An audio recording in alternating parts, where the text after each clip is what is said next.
Episode 3, The First Planned Bypass. Scene 1. The River That Would Not Wait. The rain began without warning. It did not follow the clock, it did not ask for clearance. Dark clouds gathered over the heartlands, heavy and sudden, and the sky broke open with a force that drowned the clearing in sound. Thunder rolled low and wide, and the River of Melodies swelled rapidly, its normally playful currents turning dense and urgent. Water spilled over its banks, the winter stores lay close. Carefully stacked, carefully measured, carefully approved, and now they were moments from being soaked through. The alarm rang. Deep within the New Haven, Teddy sat surrounded by projections of dams and reinforcements, recalculating stress tolerances at Arkhon's request. The planning room absorbed sound completely. No shout reached him, no warning pierced the sterile silence beyond the ticking clock. By the riverbank, there was no time to wait. Lucy was already moving. "Chain up," she called, her voice clear and steady despite the roar of water. "No rushing, one bundle at a time. You slip, you stop." Hedgehogs formed a line instinctively, passing sacks paw to paw, bracing against the pull of the current. They did not ask for authorization, they trusted Lucy's calm more than any posted protocol. Thinksy stood at the edge of the darkened shore, rain streaking down her fur. She let her light rise. Not bright and static as it had been on the balcony, but uneven, responsive, alive. It flickered and shifted, illuminating paths through mud and shadow. "This way," she called to the moles emerging from their tunnels. "Follow the glow, we've got you." They worked amid chaos. Water thundered, thunder answered, the sound swallowed everything else. No ticking, no metronome, no measured pulse, just force meeting effort, breath meeting breath. It was messy. Crates were dropped and recovered, voices overlapped, mud-coated fur and paws alike. Nothing about it was efficient by design, but it worked. The stores were hauled to higher ground just as the river surged again, claiming the space they had occupied moments before. When the rain finally eased, the heartland stood soaked and disordered, but prepared. For a brief while, the Dreamwilds breathed as one. Lucy leaned against a post, chest heaving, soaked through but smiling faintly. Thinksy's glow dimmed naturally, not switched off, leaving behind a warm afterimage in the misty air. They exchanged a look. No words were needed. Somewhere deep inside the New Haven, Teddy finished his calculations and looked up, sensing, too late, that something had happened without him. By the river, the water still rushed loudly, proudly, and for the first time in many days, the Dreamwilds had acted without permission, and remembered how alive that felt.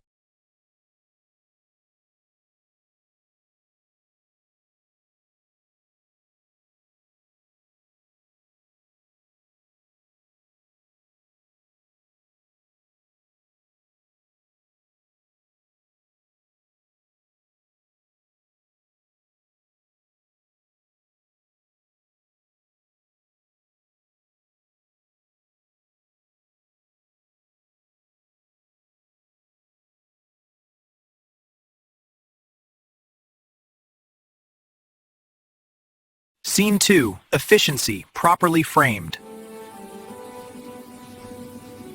The rain eased as suddenly as it had begun, mist rose from the soaked ground, and the River of Melodies settled back into its channel, still loud but no longer threatening. Along the bank, creatures stood dripping, mud-streaked, breathless, and laughing. Relief moved through them like a shared exhale. Lucy wiped her face with a damp sleeve. Thinksy sat on a crate, her light dim but warm, flickering softly as it always had after real effort. Then Teddy arrived. He came running from the direction of the New Haven, breath short, fur immaculate despite the storm. Under one arm he carried a roll of drawings, their edges perfectly aligned, untouched by water. "I've recalculated the overflow thresholds," he said quickly, scanning the scene. "If we redirect the secondary channel here," he stopped. The stores were already safe, the crisis had passed. Lucy turned toward him, smiling with tired relief. Thinksy lifted a paw in greeting. For a heartbeat, Teddy felt the pull to step forward, to join them in the mud, to laugh with them at how close it had been. A hand settled on his shoulder. Arkhon stepped into view, his robes dry, his expression composed. The touch was light, but it anchored Teddy in place. "Well done," Arkhon said, raising his voice just enough for those nearby to hear. "Truly admirable work, Lucy." "Thinksy," the group quieted, attention shifting toward him. "You handled the acute situation beautifully," Arkhon continued, which meant Teddy did not need to abandon his critical task, designing the long-term drainage system that will prevent such incidents entirely. He smiled, pleased with the symmetry of it. "This," he said, "is real efficiency. Leadership plans the future, field teams manage the present. We do not waste our architects' time shoveling mud." There was a murmur of agreement. Heads nodded. "Yes, of course, Teddy's work is too important. He sees what we can't." Teddy opened his mouth. He had wanted to say that he would have come anyway, that the calculations could have waited, that he had heard the river in his bones, even through the walls. But the moment passed. Arkhon's hand remained steady on his shoulder. Not restraining, exactly, but definitive. A boundary, politely enforced. Lucy and Thinksy stood ankle-deep in mud, soaked and smiling faintly, the marks of shared effort still fresh on them. Teddy stood apart, clean and dry, diagrams held like a shield. They looked at one another. Something subtle shifted. The praise lifted Teddy higher, and set him farther away. As the crowd dispersed and the cleanup continued, Teddy remained where he was, newly affirmed in a role he had not chosen, elevated into usefulness that left no room for closeness. And Arkhon, watching the separation take hold, allowed himself a small, satisfied nod.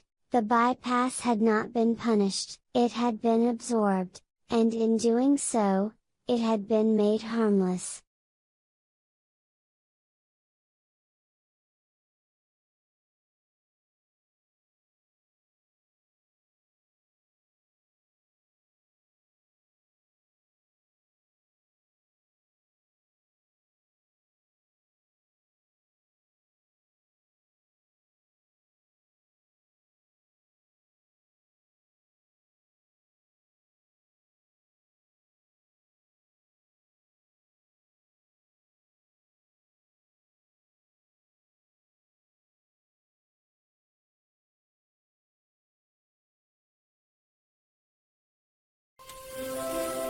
Scene 3. The Usefulness of Absence. Later that evening, Teddy returned to his room. The corridors had emptied, the New Haven had settled into its regulated quiet, the distant clock marking intervals that no longer surprised anyone. Inside the planning room, the air felt different after the storm. Thicker somehow, as though sound itself had been filtered out. Dead air. Teddy laid his drawings across the central table and studied them carefully. They were flawless. The drainage system curved with mathematical elegance, channels calculated to absorb even the river's most violent moods. No overflow, no waste, no improvisation required. The solution was complete, and entirely unnecessary. The river had already been handled. Without him, Teddy did not feel anger toward Lucy. He did not resent Thinksy. Their success had been real, and the logic was undeniable. He closed his eyes and replayed the sequence, step by step. I was too slow. My presence would have delayed action. Intervention from me would have introduced friction. The conclusions aligned cleanly. Arkhon had been right. If Teddy had arrived sooner, he would have asked for data, he would have recalculated, he would have tried to improve what did not need improving. In a crisis that required immediacy, his strength had been a liability. He opened his eyes, the disappointment lingered. An inefficient sensation, heavy and imprecise. He identified it, isolated it, and set it aside. There was no advantage in dwelling there. What mattered was correction. If his presence created bottlenecks, then the solution was not to insist on being present. The solution was to design a system that no longer depended on him at all. He began to redraw. New plans took shape. Networks that self-regulated, contingencies that activated without oversight, protocols that required no judgment once set in motion. The fewer variables, the better, especially emotional ones. As the hours passed, Teddy's movements grew steadier, more angular. His body settled into the familiar stillness he remembered from the darkest corner long ago. The warmth of connection receded, replaced by the clarity of structure. The stone in his chest stirred. Not as pain, but as protection. Feeling, he reasoned, was inefficient. Logic endured. By the time the clock marked the final interval of the night, Teddy had built something elegant, a future in which he was no longer a point of failure. Alone in the quiet room, surrounded by perfect plans and perfect silence, Teddy felt what he mistook for peace, and the walls, smooth and soundless, closed gently around him.